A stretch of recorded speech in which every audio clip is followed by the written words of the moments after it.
Human rights is இரண்டாம் உலக மகா யுத்தத்தை தொடர்ந்து 1945ஆம் ஆண்டு ஐக்கிய நாடுகள் சபையினால் பிரகடனப்படுத்தப்பட்ட மனித உரிமைகள் சாசனத்திற்கு 58 நாடுகள் அங்கீகாரம் வழங்கியிருந்தன.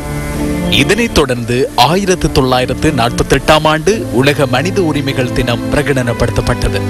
எனினும் 1950ஆம் ஆண்டு டிசம்பர் மாதம் 10ஆம் தேதி முதல் சர்வதேச மனித உரிமைகள் தினம் உத்தியோகபூர்வமாக அனுஷ்டிக்கப்பட்டு வருகிறது. இதேவேளை மனித உரிமைகள் என்னும் கற்பிதம் முற்பட்ட காலத்திலிருந்தே வழக்கில் உள்ளது. எமது முன்னோர்களும் மனித உரிமைகளை பாதுகாக்க பல்வேறு முயற்சிகளை மேற்கொண்டிருந்தமை புலனாகிறது. மனித உரிமைகளை பாதுகாப்பதற்கான பல்வேறு சட்டங்கள் உருவாக்கப்பட்ட போதிலும் அவை 20ஆம் நூற்றாண்டிலேயே பிரகடனப்படுத்தப்பட்டன. மனித படுகொலைகள், மனித உரிமை மீறல்கள் உள்ளிட்ட அராஜகங்களுக்கு எதிராக மனித உரிமைகள் சாசனம் ஐக்கிய நாடுகள் சபையினால் பிரகடனப்படுத்தப்பட்டது. சமூகத்தில் ஜனநாயகத்தை பாதுகாத்தல், பிரஜைகளின் நலனை விருத்தி செய்தல், சமூக நீதியை நிலைநாட்டல் ஆகியன மனித உரிமைகளில் உள்ளடக்கப்பட்டுள்ள சில முக்கிய விடயங்களாகும். அனைத்துலக மனித உரிமைகள் சாசனம் 30 உறுப்புரைகளை கொண்டு வரையப்பட்டுள்ளது. சகல இன மக்களுக்கும் தத்தமது சாதனை இலக்கின் பொதுவான கோட்பாடாக அனைத்துலக மனித உரிமைகள் சாசனம் விளங்குகிறது. எவ்வாறாயினும் உலகின் சில நாடுகள் மனித உரிமைகளுக்கு மதிப்பளித்து வருகின்ற போதிலும் பெரும்பாலான நாடுகளில் மனித உரிமைகளுக்கு மதிப்பளிக்கப்படுவது இல்லை என்பது மறுக்கவும் மறைக்கவும் முடியாத உண்மையாகும்.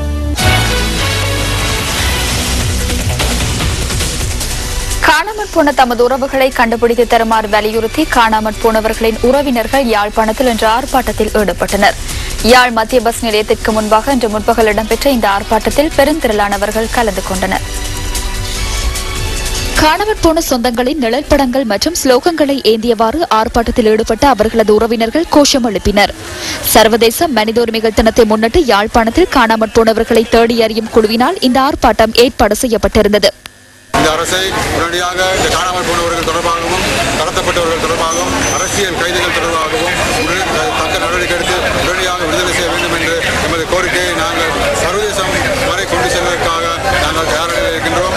அத்துடன் இந்த ஆர்ப்பாட்டத்தில் அரசியல் கட்சிகள் மற்றும் மனித உரிமை அமைப்புகளின் பிரதிநிதிகளும் பிரசன்னமாகியிருந்தனர்.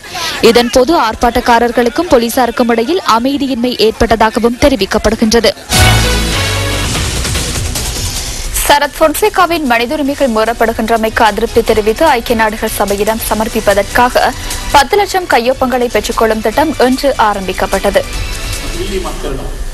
ஐக்கிய தேசிய கட்சியின் சிரேஷ்ட உறுப்பினர்கள், பாராளுமன்ற மற்றும் மாகாண சபை உறுப்பினர்கள், ஏனைய கட்சியின் தலைவர்கள், சிவில் அமைப்புகளின் செயற்பாட்டாளர்கள் உள்ளிட்ட பலர் இந்த சந்தர்ப்பத்தில் பிரசன்னமாகியிருந்தனர்.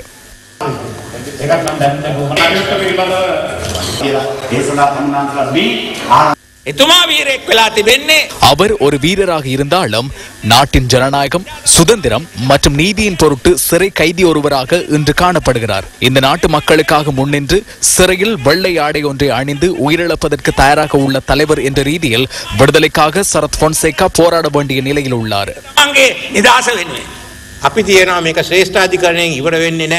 உயர் நீதிமன்றத்துடன் இது முற்றுப்பெறாது என்பதனை நாம் தெரிவிக்கின்றோம்.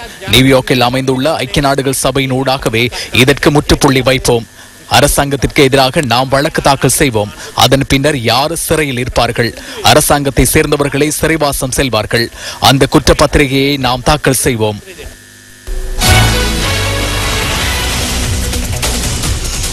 சரத் பொன்சேகாவை விடுதலை செய்வதற்கு அமெரிக்காவின் ஒத்துழைப்பை பெற்றுக் கொள்வதனை விடவும் ஜனாதிபதியிடம் மன்னிப்பு பெற வேண்டும் என பெருந்தோட்ட கைத்தொழில் பிரதி அமைச்சர் ஏர்ல் குணசேகர கண்டியில் நேற்று குறிப்பிட்டார்.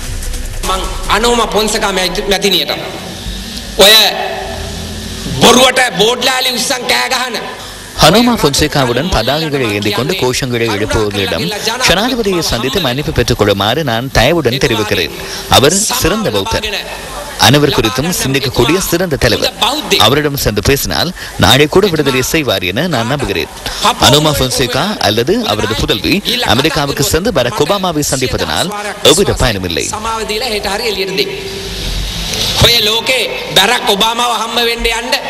අනෝමා පොන්සේකා මැතිතුමා මැතිනියට එහෙම නැත්නම් එතුමියගේ දුවට ඇමරිකාවට ගිහිල්ලා එහෙම කරගන්න හම්බෙන්නේ.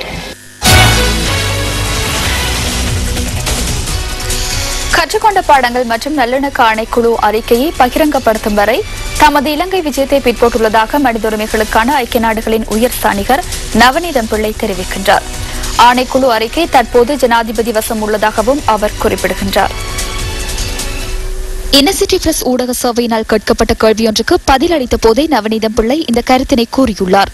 ஐக்கிய நாடுகளின் செயலாளர் நாயகத்தினால் நியமிக்கப்பட்ட நிபுணர் குழுவின் அறிக்கை மற்றும் இலங்கையின் கற்றுக்கொண்ட பாடங்கள் மற்றும் நல்லிணக்க ஆணைக்குழு அறிக்கை ஆகியன குறித்து தாம் திருப்தி அடைவதாக மனித உரிமைகளுக்கான ஐநா உயர்ஸ்தானிகர் தெரிவித்துள்ளார்.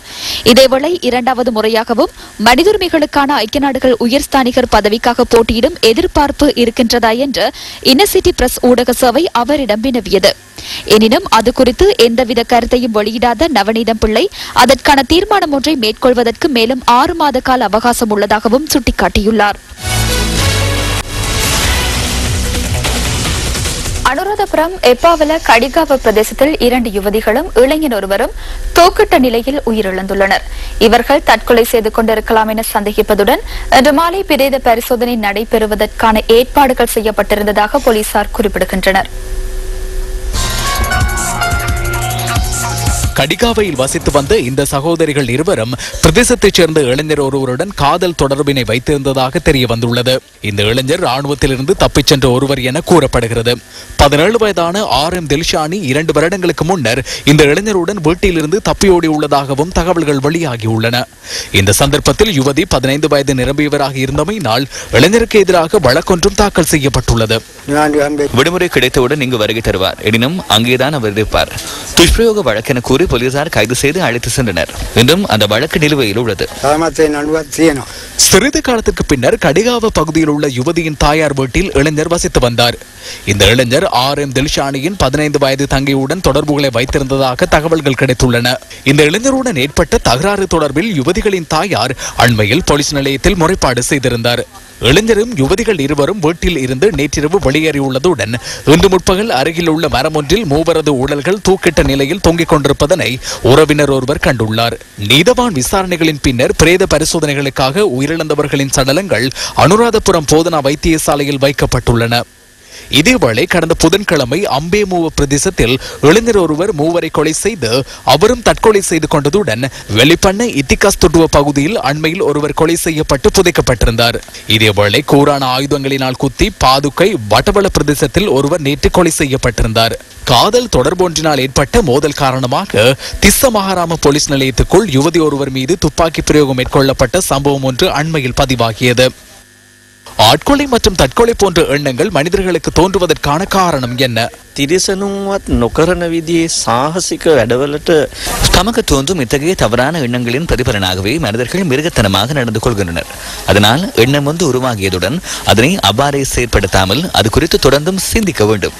அதனூடாக இதனை நான் செய்யத்தான் வேண்டுமா என உங்களால் தெளிவுபடுத்திக் கொள்ள முடியும். බුදුරජාණන් වහන්සේ අවුරුදු 45ක් අපට බණ කිව්වේ. செய்திகள் தொடர்கின்றன.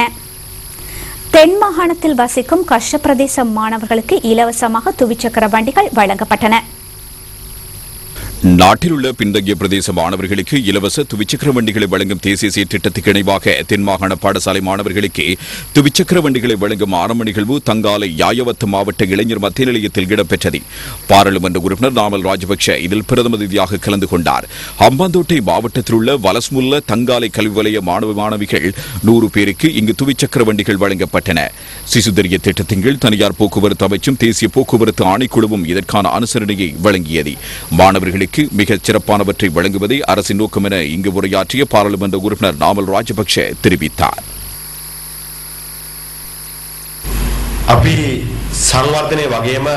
அரசாங்கம் அபிவிருத்தியில் மட்டுமல்லாது மாணவர்களின் முன்னேற்றத்திலும் அக்கறை செலுத்தி வருகின்றது. கல்வி அபிவிருத்திக்காக அரசாங்கம் ஏராளமான நிதியையும் காலத்தையும் செலவிடுகின்றது. அத்துடன் பல்வேறு அரசு மற்றும் தனியார் நிறுவனங்களின் அனுசரணையில் மாணவர்களுக்கு ஏராளமான உதவிகளையும் அரசாங்கம் பெற்றுக் கொடுக்கிறது.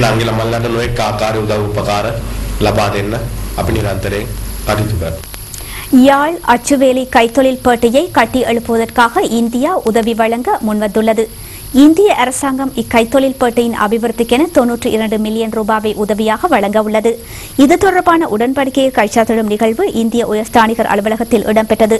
அமைச்சர்களான பாசில் ராஜபக்ஷ, டக்ளஸ் தேவானந்தா, இலங்கைக்கான இந்திய உயர்ஸ்தானிகர் அசோக் காந்தா உள்ளிட்டோரின் பங்கேற்புடன் உடன்படிக்கை கைச்சாத்திடப்பட்டது.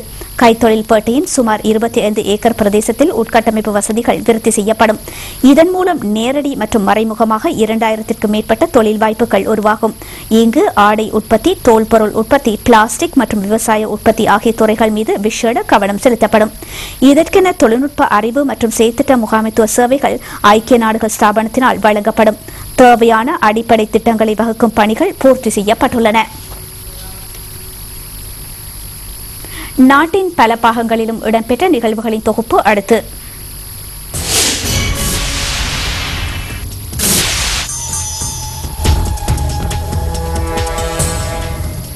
நாவல ஜனாதிபதி மகளிர் கல்லூரியின் 2011 சிறார்களின் கலை விழா அமைச்சர் சுசில் பிரேம் ஜெயந்த் தலைமையில் இடம்பெற்றது. தரம் 1 முதல் 5ஆம் தரம் வரை கல்வி பயிலும் மாணவர்களின் கலை திறமைகள் இங்கு வெளிப்படுத்தப்பட்டன. மாகாண சபை உறுப்பினர்கள் உட்பட பலர் இதில் கலந்து கொண்டனர். கலனை பீகம வீதி அபிவிருத்தி காரணமாக காணியை இழந்தோருக்கு நட்டுஈடு வழங்கும் வைபவம் அமைச்சர் மேவின் சில்வா தலைமையில் இடம்பெற்றது. 5 கட்டங்களாக நட்டுஈடு கொடுப்பனவுகள் வழங்கப்படுவதுடன் முதற்கட்டமாக காணி மற்றும் சொத்துக்களை இழந்த 47 பேருக்கு இங்கு கொடுப்பனவுகள் வழங்கப்பட்டன. இலங்கை கார்டினல் ஆண்டுகை எனும் இருவட்டு அதிமேற்றாணியார் மெல்கம் காடில் ரஞ்சித்திடம் கையளிக்கும் நிகழ்வு பொருளை அதிமேற்றாணியாரின் உத்தியோகபூர்வ வாசஸ்தலத்தில் இடம்பெற்றது. அதிமேற்றாணியார் முக்கிய வணக்க ஸ்தலங்களில் ஆற்றிய உரைகள் இதில் இடம்பெற்றுள்ளன. இருவட்டு வெளியீட்டு வைபவம் இலங்கை ஒலிபரப்பு கூட்டுத்தாபன தலைவர் ஹட்சன் சமரசிங்க தலைமையில் இடம்பெற்றது. மன்னார் மடு தேவாலயத்திற்கான குடிநீர் திட்டத்தை அமைச்சர் ரிஷாட் பதியுதீன் ஆரம்பித்து வைத்தார்.